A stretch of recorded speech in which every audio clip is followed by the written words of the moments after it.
20 h. Plusieurs partis et mouvements ne font qu'interpeller les autorités de la transition pour le retour à l'ordre constitutionnel. Ils invitent les autorités à prendre des dispositions pour l'organisation des élections après le 26 mars 2024, date marquant la fin officielle de la transition politique au Mali. Les détails, ça sera dans ce journal. Le gouvernement et son partenaire stratégique, l'Organisation mondiale de la santé, restent mobilisés pour venir à bout de la tuberculose au Mali. Et pour y arriver, ils envisagent de réduire la durée de traitement grâce à un nouveau protocole. Hémophilie, maladie héréditaire grave et incurable et très peu connue de la population malienne. Assitan Diallo nous amène à la découverte de cette pathologie avec les spécialistes et ça sera dans ce journal. Et voilà donc pour les soins. Elle a tué 1,6 million de personnes. Un plaisir de vous retrouver pour cette nouvelle page d'information. Bonsoir à tous et bienvenue dans cette édition. Le ministère de la Santé et ses partenaires ont fait ce mercredi le point de la lutte contre la tuberculose au cours d'une conférence de presse. Il ressort de cette rencontre que le Mali a enregistré en 2023 8266 cas de tuberculose. Et pour arriver à bout de cette maladie, le gouvernement, en partenariat avec l'Organisation mondiale de la santé, envisage de réduire la durée du traitement grâce à un nouveau protocole. Maliki Diallo. Elle a tué 1,6 million de personnes dans le monde en 2023, dont près de 500 au Mali sur 8266 cas enregistrés. La tuberculose demeure toujours un problème de santé publique dans notre pays. À l'occasion de la Journée mondiale de la lutte contre la tuberculose, le gouvernement et ses partenaires rassurent que des efforts sont en cours pour éradiquer la maladie. Le diagnostic occupe une place de choix dans ces efforts. Poser ces diagnostics, même au niveau des CESCOM du Mali aujourd'hui, c'est possible. On est en train de faire en sorte qu'on puisse avoir le maximum de ces CESCOM qui sont des centres de diagnostic et de traitement. Aujourd'hui, le pays, on avait 83 centres de diagnostic et de traitement. Nous sommes à 110 aujourd'hui, dont 83 fonctionnels et les 100, il y a 27 qui sont nouveaux, dont le processus de mise en œuvre est suffisamment avancé. Les organisations de la société civile sont fortement impliquées dans le dépistage et le suivi des malades. Aujourd'hui, nous avons des techniques plus développées qui est la radiographie mobile. Et cette radiographie mobile, nous traversons, nous sillonnons Bamako, nous sillonnons les régions avec cette radiographie mobile pour faire la radio pulmonaire. Et cette radio pulmonaire nous aide beaucoup. Pour les enquêtes d'entourage, je vais vous dire les chiffres pour 2023. Nous avons eu 2131 cas d'enquête d'entourage en 2023 et nous avons eu 180 positifs, soit 8%. En collaboration avec l'Organisation mondiale de la santé, le gouvernement annonce un nouveau protocole de traitement de la tuberculose. Ainsi, la durée de traitement sera considérablement réduite afin que notre pays soit au rendez-vous de l'élimination de la tuberculose à l'horizon 2030. Parce que nous avons toutes les molécules disponibles, sauf une qu'on peut acquérir. Donc c'est une pression que nous nous sommes mis nous-mêmes pour voir si nous pouvons répondre aux objectifs du développement durable à l'horizon 2030. À l'horizon 2030. Donc, ce traitement de 6 mois va révolutionner ces formes de tuberculose multirésistance.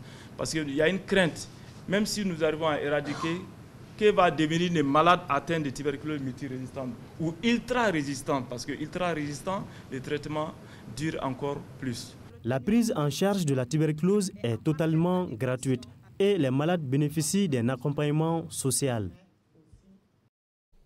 Je vous l'annonçais tout à l'heure dans les titres, plusieurs partis et mouvements politiques, dont l'ADEMA PAEJ, le RPM, le PARENA, le M5 RFP Malikoura ou encore le PDS, demandent tous le retour à l'ordre constitutionnel. Dans leur déclaration déposée à notre rédaction, ils invitent les autorités de la transition à prendre des dispositions pour l'organisation des élections après le 26 mars 2024. date marquant la fin officielle de la transition politique au Mali. Bakary MCDB.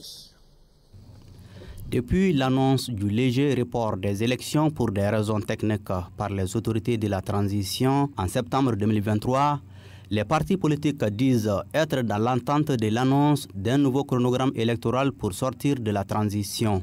6 mois après cette annonce et à la veille de l'échéance juridiquement actée, le RPM estime que les contraintes techniques précédemment évoquées par les autorités de la transition ont toutes été levées. C'est pourquoi les héritiers du fait Ibrahim Boubacar Keïta appellent les autorités de la transition au respect des engagements souverainement pris devant la communauté nationale et internationale. Ainsi, le RPM en appelle à la responsabilité du président de la transition pour mettre en place de toute urgence un nouveau mécanisme transitionnel pour un retour à l'ordre constitutionnel dans un délai de 6 mois. Tout comme le RPM, ADEMA PAICJ aussi attire l'attention des autorités de la transition sur la même situation et les appelle à accélérer le processus devant conduire à la tenue de l'élection présidentielle qui mettra fin à la transition dans le cadre d'un véritable dialogue politique en vue de parvenir à un compromis réaliste. Aussi, le parti de l'abeille invite les autorités de la transition à ne pas laisser perdurer le vide juridique dans lequel la fin de la transition annoncée pour ce 26 mars 2024 installe le pays et ses institutions. L'ADEMA PAICJ reste ouvert à toute initiative allant dans le sens d'un dialogue inclusif pouvant déboucher sur un chronogramme électoral consensuel et réaliste vers le retour à l'ordre constitutionnel dans un délai acceptable. Face à la situation, le M5RFP Malikoura et le parti Yéléma le changement et recommande en urgence une concertation avec les responsables des forces vives nationales pour redéfinir le contour et les objectifs et identifier les acteurs d'une nouvelle transition courte. Actualité sur un tout autre plan, Dr Etienne Fakaba Sissoko est de nouveau placé sous mandat de dépôt. Interpellé et interrogé par la brigade d'investigation judiciaire le lundi, Dr Etienne Fakaba Sissoko a été présenté au procureur du pôle anti-cybercriminalité ce mercredi 27 mars 2024.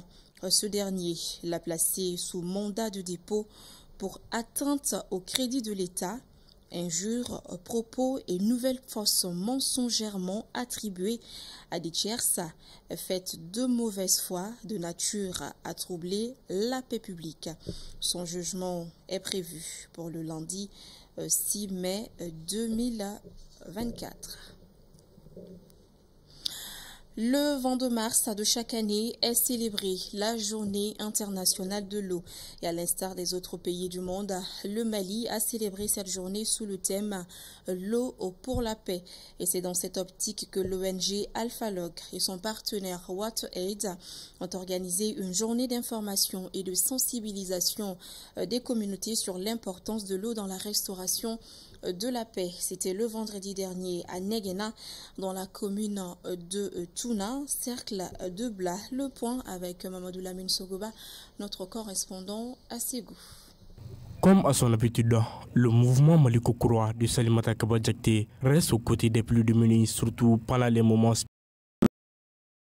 L'ONG Alphalog et son partenaire WaterAid ont organisé cette activité pour célébrer la Journée internationale de l'eau. Une occasion pour rappeler aux communautés l'importance de l'eau dans le processus de restauration de la paix. La Journée mondiale de l'eau, qui a lieu le 22 mars de chaque année depuis 1993, est une célébration des Nations Unies qui met l'accent sur l'importance de l'eau douce. La Journée mondiale de l'eau célèbre l'eau et sensibilise à la situation de plus de 2 milliards de personnes qui vivent sans accès à de l'eau salubre. L'un des principaux objectifs de la Journée mondiale de l'eau est de soutenir la réalisation de l'objectif de développement durable ODD 6, eau propre et assainissement pour tous d'ici 2030.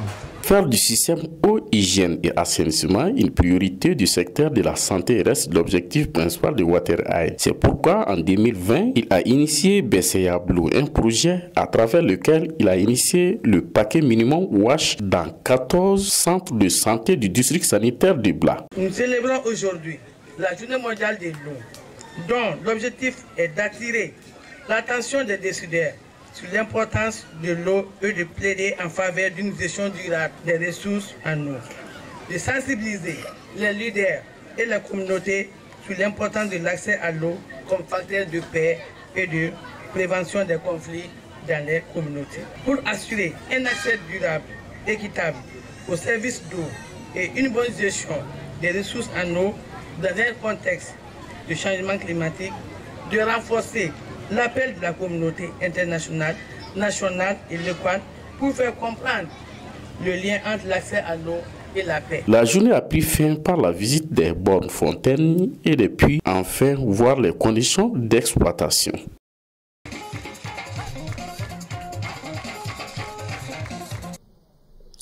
Le mouvement Maliko Koura, à travers sa présidente Salimata Kabadjakite, a procédé ce mardi à une distribution de nourriture aux malades de l'hôpital du Mali. Par ce geste, elle veut renforcer l'entraide et le vivre ensemble, surtout en ce mois béni de Ramadan. Le compte-rendu est signé Gabriel Keita.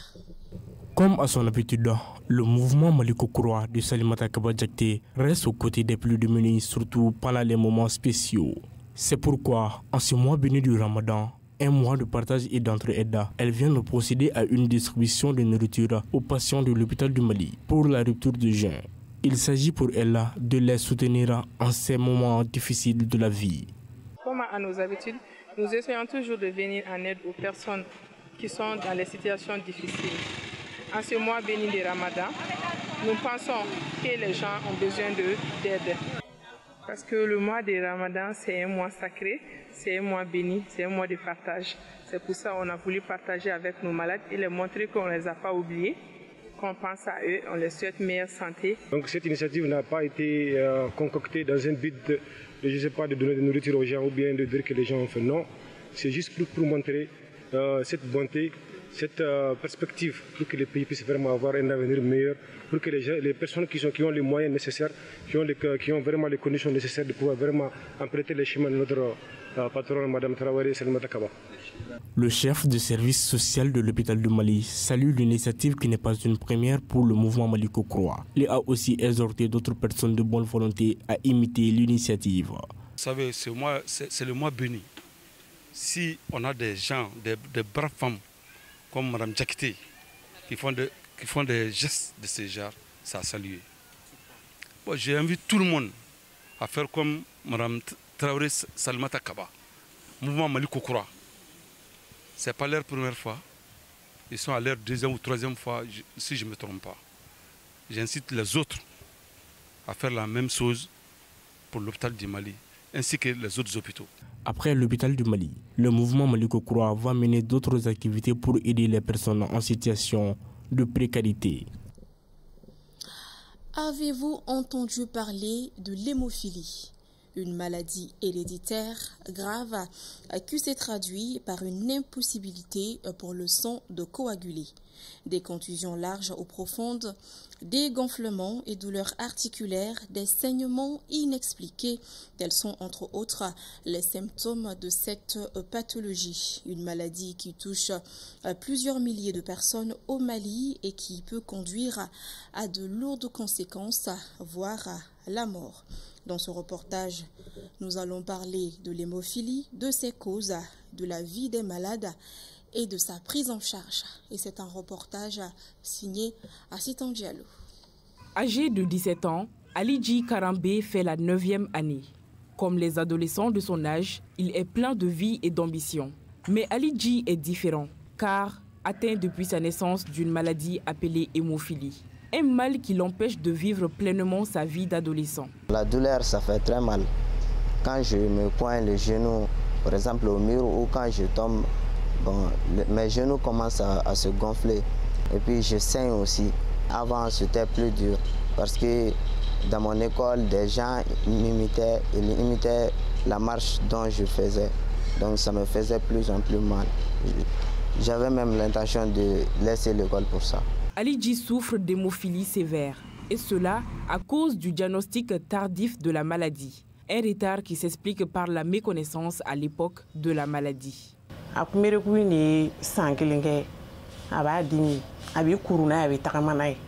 Donc en fare nana ka finiwolo ɲigin ka da la ko a bɛ a fɛn quoi donc ale ye muru don tasuma la ka a da sen na sen kɛra joli an taara n'a ye Korofina maternité la donc olu y'an bila ka taga Pongé an ye kalo 3 kɛ n'a ye yen nɔ fo ka taa joli in kɛnɛya olu ka analyse de y'a yira ko hémophile b'a la olu yɛrɛ ko k'a déclaré la 2006 de donc nin yɛrɛ wolola 2006.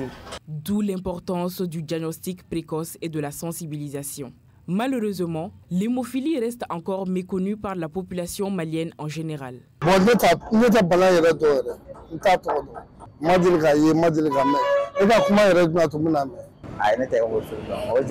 C'est quoi alors l'hémophilie? L'hémophilie est une maladie du sang qui fait saigner.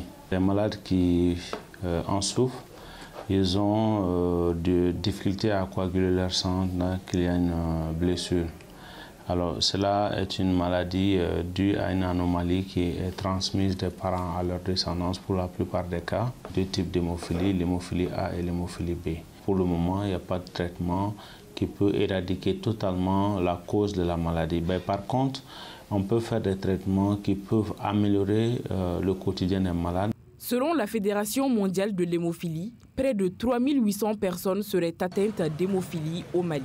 Et sur ce chiffre, seulement 250 sont diagnostiqués. Les malades de l'hémophilie sont fragiles. À cet effet, ils ne peuvent pas faire certaines activités physiques. Il est attendu à peu près 3800 hémophiles. Donc sur cette cohorte-là, nous avons à peu près 250 malades diagnostiqués aujourd'hui. Donc ce qui fait que il faut dire qu'il y a à peu près 90% des patients qui ne sont pas encore diagnostiqués. Et dans ces 250, il y a toutes les autres formes de maladies hémorragiques.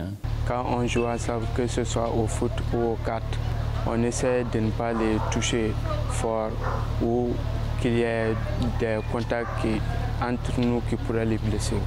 Si elle n'est pas diagnostiquée à temps, la maladie peut entraîner des complications comme les saignements dans les articulations et pire, elle peut entraîner les décès précoces. La première des complications, c'est le décès précoce. Maintenant, l'autre complication, c'est surtout les saignements dans les articulations. Les saignements dans les articulations et répétés vont entraîner ce qu'on appelle un handicap moteur. Le Mali dispose de 3 centres où les malades sont pris en charge. L'hôpital du Mali, l'hôpital Gabriel Touré et l'hôpital de Sévaré.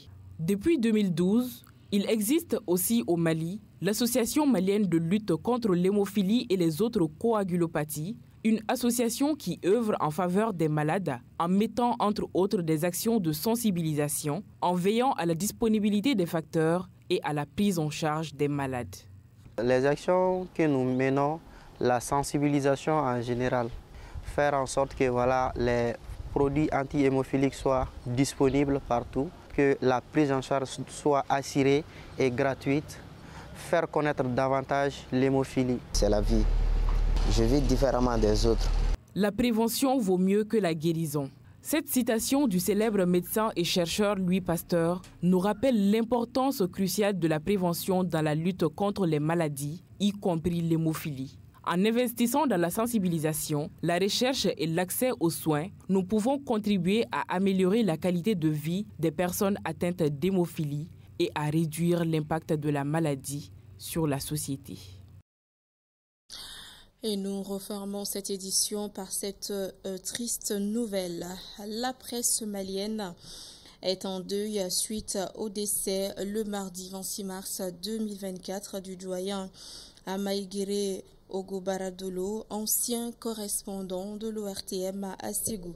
Ces obsèques ont eu lieu le même jour dans la région de Ségou. Ses collaborateurs retiennent de lui un homme engagé, amoureux de son travail et surtout disponible pour les autres. Notre correspondant a recueilli quelques réactions lors de ces funérailles que je vous propose ici de suivre. Mes messages, c'est d'abord de prier pour le repos de l'âme de l'illustre disparu. Ogobara Dolo, nous avons connu un vieux sage, nous avons connu un vieux qui était au service des jeunes, de nous les jeunes.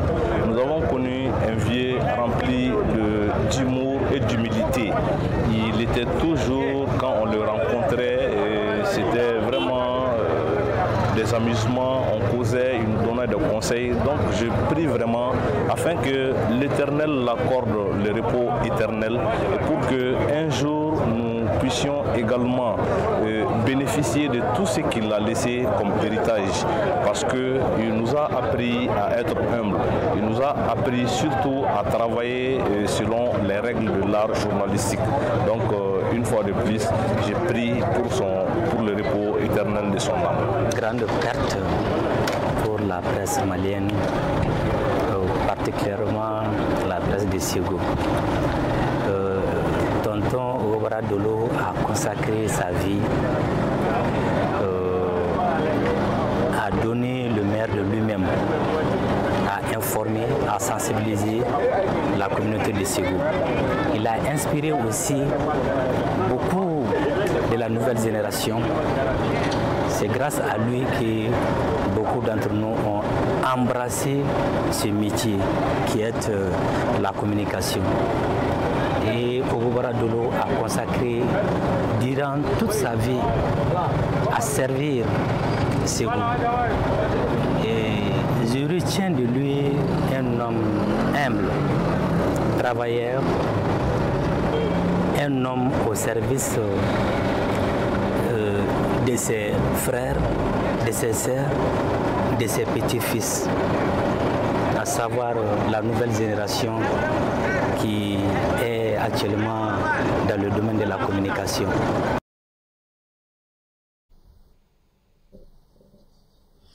Puisse Dieu l'accueillir dans son paradis. Cette édition est terminée. Merci à tous ceux qui ont contribué à sa réalisation. Un grand merci à vous également de l'avoir suivi. Au plaisir de vous retrouver demain, même heure, à même chaîne. Bonsoir.